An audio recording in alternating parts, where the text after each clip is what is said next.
Welcome to the boating adventure.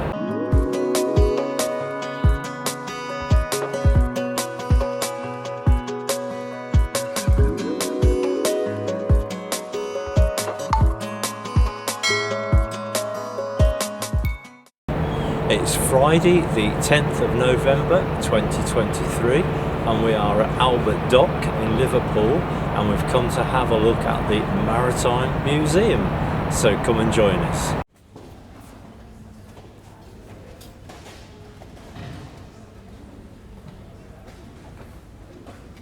Liverpool's docks transformed the fortunes of the city. Their story is a 300-year journey that turned a small regional port into one of the world's great maritime centres. From the old dock, the world's first commercial wet dock, Liverpool's working waterfront sprawled out along both sides of the Mersey. The docks were a bustling place of work and business for tens of thousands of people, with Albert Dock and the pierhead at its heart. The landscape of Liverpool's marine heritage is now a defining symbol of the city and forms part of its World Heritage Site. The story of the changing waterfront is a record of the fortunes of the port, the city and its people.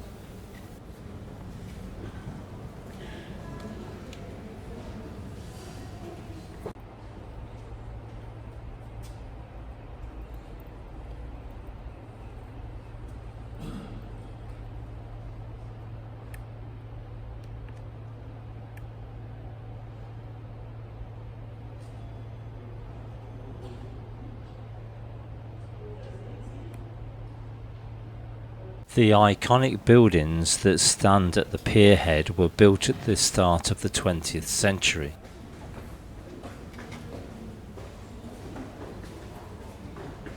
The Three Graces were built using the latest construction techniques. The first building to appear on the site was the Mersey Docks and Harbour Board's headquarters. The Port of Liverpool building is made of steel encased in concrete faced with Portland stone.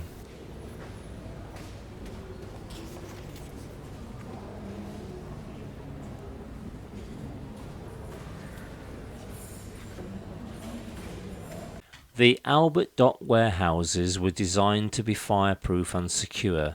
This allowed them to be classed as bonded warehouses, enabling them to hold the most valuable cargoes such as tea, wine, silk, tobacco, cotton and ivory.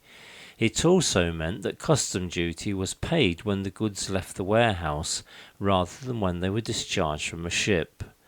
The staff of the dock could control the movement of cargoes, and theft was reduced and the turnaround of vessels unloading was speeded up.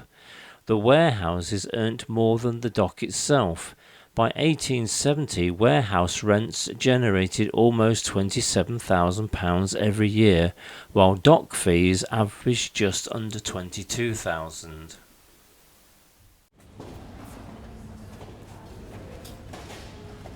I'm making my way to the first floor now to have a look at the Lusitania exhibition. The Lusitania was a transatlantic liner that would sail from Liverpool to New York during the early part of the 20th century.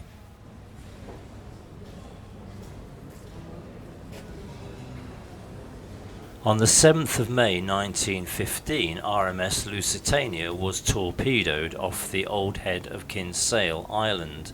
She sank in 18 minutes and 1,191 men and women lost their lives.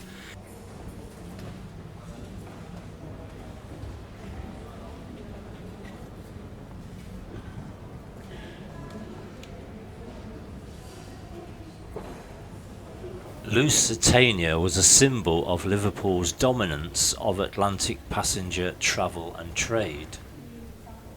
Her loss had a profound effect on the city where so many families lost loved ones.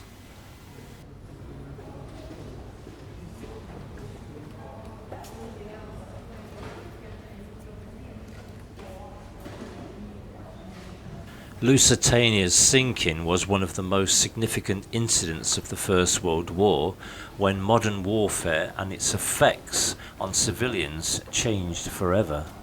This is a picture of the Lusitania in a war memorial at St James's Church, West Derby in Liverpool. The sinking of the Lusitania represents a turning point in the fortunes of the First World War, as 126 American citizens perished, and it changed their view of Germany and ultimately led to their own involvement in the First World War.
I'm going up to level 2 now to have a look at the Titanic exhibition.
Titanic was a Liverpool registered ship. She was built by the White Star Line when Liverpool was at the height of its prosperity. She was born out of Liverpool's position at the centre of a global shipping. Decisions made by the White Star Line in the city would affect the lives of those on board forever. Liverpool people had strong links with Titanic as officers, crew, passengers, White Star employees and suppliers. They would play a key role in the ship's tragic story. Many of these Liverpool voices would bear witness to the events of the 15th of April 1912, when the most famous ship in history met her end.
400 miles off the coast of Newfoundland, the Titanic steams in speed towards the danger zone.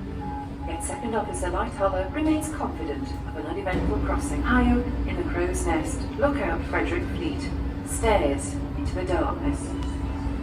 Just then I saw a black mass directly ahead. Instinctively, he reaches for the warning bell and telephones the bridge. Light smoke, right ahead! Ordering full steam astern and hard as starboard, officers on the bridge trigger the ship's watertight doors.